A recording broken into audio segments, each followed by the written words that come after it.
Salut à vous, petits et gros tentacules. Aujourd'hui, on va se faire un petit point DD pour un sujet que voilà, ça faisait un petit moment qui me trottait dans la tête. Alors, on va pas réinventer l'eau chaude ni la roue, mais j'avais envie d'en parler. Et puis c'est ma chaîne, donc voilà. Donc je fais ce que je veux.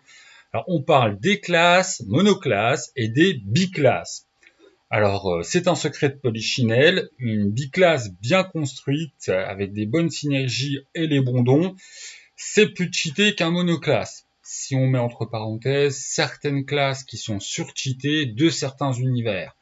Et certaines de ces classes, d'ailleurs, c'est pas du tout juste du oh là là déséquilibrage, c'est des classes ça a du sens être plus cheatées.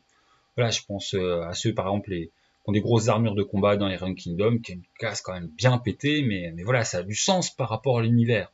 Donc une classe déséquilibrée, complètement cheatée, mais parce que ça raconte quelque chose et qu'elle a une place dans un univers, c'est pas une mauvaise classe. C'est juste surtout pas une classe à prendre, à sortir et à péter à n'importe quelle table, comme si les univers de DD c'était des kits Lego que tu faisais ce que tu veux. Non, tu fais pas du tout ce que tu veux en fait. Enfin, tu fais ce que tu veux dans la marge où tu restes cohérent par rapport à l'univers. Donc des classes complètement spécifiques à un univers, c'est pas forcément une bonne idée de les prendre pour d'autres. Mais voilà, je dérape. Enfin, t'as la même chose dans Rokugan DD5 par exemple. Hein. Et donc, je voulais en venir à les biclasses. Donc, factuellement, hein, si c'est bien construit, et à l'exception de quelques classes, c'est plus fort qu'un monoclasse. Voilà. Et si tu veux faire spécifiquement du crawling en te foutant un peu de qu'est-ce que ça raconte, c'est quoi le sens, c'est quoi la cohérence, voilà, il y a plein de kits de création et d'optimisation de perso, souvent en anglais. C'est moins un délire francophone, ça, qui traîne sur Internet, va te faire plaisir. Je dirais en mode sondage Pascal Pro Academy, à bien 75%, t'es sur une bonne construction biclasse, voire triclasse, avec les dons qu'ils font bien. Généralement, tu as une classe majeure, puis un peu d'ouverture dans d'autres classes pour gagner certains talents spécifiques. Voilà. Mais Donjons Dragons, c'est quand même du Medfan, c'est-à-dire du médiéval fantastique. Or, dans médiéval fantastique, il y a un petit peu le mot médiéval, voilà. Et c'est un peu le sens de cette vidéo, tout simplement parce que si nous, enfants du 21e et 20e siècle, c'est naturel pour nous d'avoir ce côté individualiste ma vie c'est être un électron libre, et puis je vais apprendre des choses à droite, à gauche, et puis continuer mon petit chemin et m'enrichir d'expérience, et personne n'imagine, enfin, voilà, à part quelques exceptions de passionnés ou de gens qui sont coincés dans leur boulot, personne n'imagine faire 40 ans le même boulot dans la même boîte, au même poste, à la même chose tous les jours. C'est un peu un aperçu de l'enfer. Et ben dans la société médiévale, on n'est pas du tout là-dedans. Pas du tout. La société médiévale, elle est énormément. Enfin, sa base, en fait, c'est des sociétés de caste, tout simplement. Tu vas travailler là où tu es né, puis tu vas y mourir pour la plupart des gens, tout simplement. Or, ça, c'est quelque chose qui ressemble, enfin, qui ressort énormément avec les classes. Une classe de DD, un guerrier, ça va être quelqu'un qui, enfin voilà, il aura été forgeron, il aura été écuyer. C'est pas tout d'un coup il prend une épée puis il décide d'aller tuer deux gobelins et hop, puis il est guerrier. Il a vraiment, bah, c'est quelque chose qui sont assez un peu de traduire par les historiques, mais bon, pas toujours. Puis ça dépend des univers. On s'en fout. C'est voilà, il y a eu tout un cycle d'apprentissage qui l'a amené à guerrier niveau 1. Si on prend du barbare, c'est exactement pareil.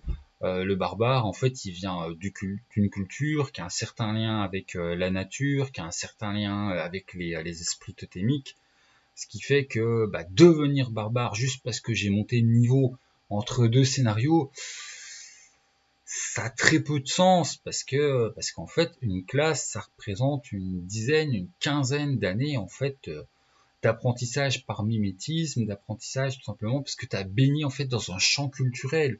Quand c'est pas un truc à la magicien où en fait ça représente 10 ans où tu as appris à lire des langues mortes et c'est pas parce que voilà, t'as gagné de l'XP en une aventure que ton mec en 2 semaines il va savoir parler le grec ancien, le latin ancien, lire l'arabe, enfin voilà.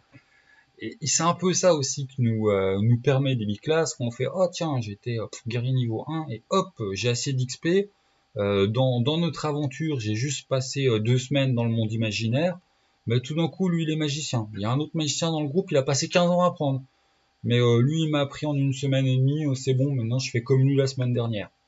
Ça n'a pas de sens, voilà. Sans compter en plus c'est quelque chose qui devrait être assez très mal vu, toi genre les magiciens ils aiment pas trop partager habituellement leurs connaissances et leur savoir. Et puis il y a une forme de grosse trahison de classe. Bon après forcément il y a des biclasses qui fassent vachement mieux.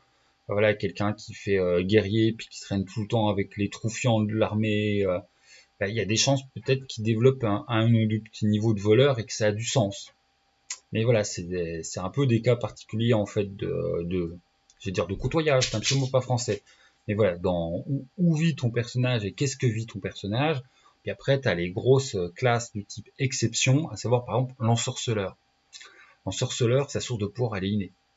Donc il n'y a rien qui empêche en fait que effectivement lors d'une aventure, un guerrier sente des trucs bizarres parce que oh tiens le mana, le machin, et que bah en fait au lieu de voilà, de s'entraîner à peaufiner ses armes, bah, il commence à faire des petites flamèches et puis il passe son expérience à maîtriser ce truc qui se manifeste parce que c'est du pouvoir inné qui va complètement à contrario du délire classe égale caste.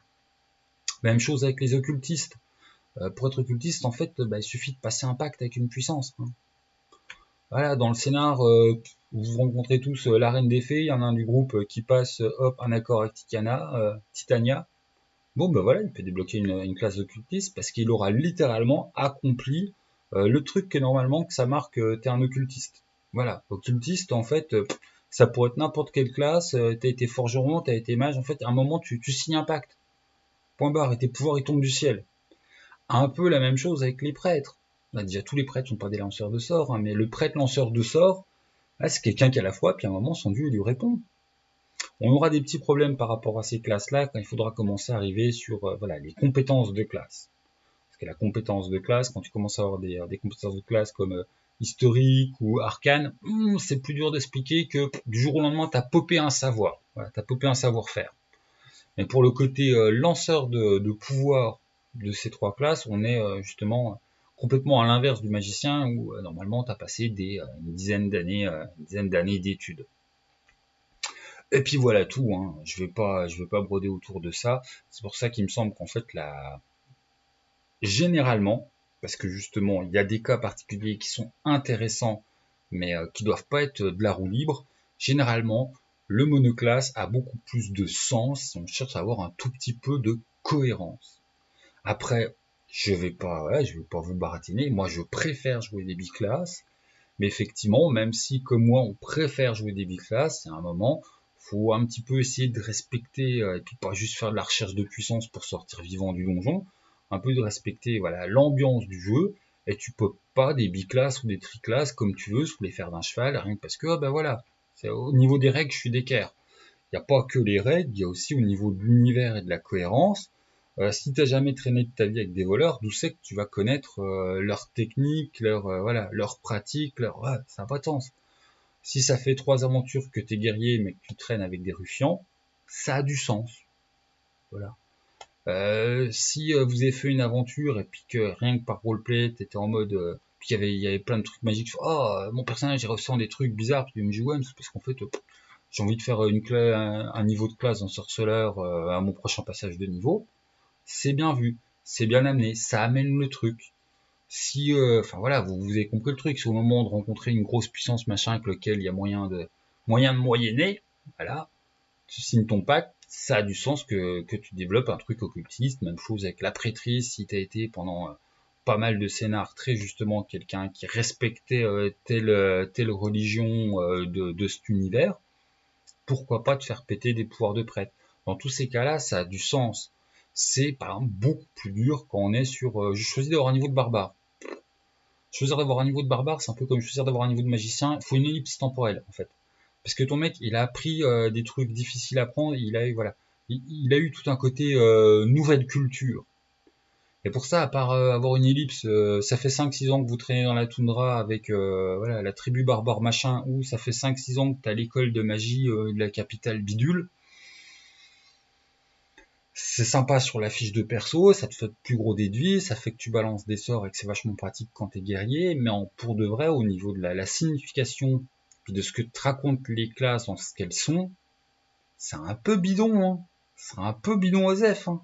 Tout comme, enfin voilà, le voleur qui tout d'un coup se dit ouais mais j'aimerais bien savoir mieux taper puis faire plus mal, hop, je renonce à un... Ouais non mais guerrier c'est pas juste voilà manier, c'est passer tout un temps à prendre des bottes. Enfin, voilà, tu peux devenir guerrier parce que t'as traîné longtemps avec des guerriers qui t'ont montré des trucs de guerrier, t'as appris des trucs de guerrier. devenir spontanément guerrier si autour de toi il n'y a pas de guerriers mentors qui peuvent t'enseigner, t'as pas ce champ culturel qui va faire de toi que tu vas être un guerrier, et puis toutes les stratégies de guerrier, les histoires de guerrier, les trucs et astuces de guerrier, ça a peu de signification. Ça sera bien sur ta fiche de perso, tu seras plus fort. Mais en termes de pertinence, de sens, de cohérence à votre univers, ça sera pas ouf. Donc voilà, la biclasse dans l'absolu, c'est pas de la merde, c'est juste que c'est quelque chose d'un peu délicat à utiliser. Et puis pour effectivement bien l'utiliser, c'est bien d'amener un peu avant voilà le biclassage total, quelque chose qui montre bien que ton personnage il est attiré et puis il a des affinités avec cette autre classe et qu'il y a des raisons pour lesquelles il développe quelque chose et pas seulement j'ai passé un niveau, tiens le prochain niveau il me plaît pas, il y a quelque chose de bien gratté de l'autre côté. Ça c'est beaucoup moins intéressant. Voilà. Bon, ce sera tout. De toute façon, il y a quelques conseils dans le guide du maître qui vont un peu dans ce sens. Mais des fois, on les oublie un petit peu en table de jeu, parce qu'on préfère bien optimiser son perso. Optimiser son perso, ok, c'est cool, c'est rigolo, surtout pour du crawling, mais faut pas oublier quand même la signification est quelque part, et puis je vais finir là-dessus, parce que je vais me répéter, les classes dont des dés, il y a vraiment tout ce côté, ça représente des castes, ça représente des champs professionnels, des champs d'appartenance, des champs culturels. Et tu changes pas d'une culture du jour au lendemain parce que tu as envie, en fait.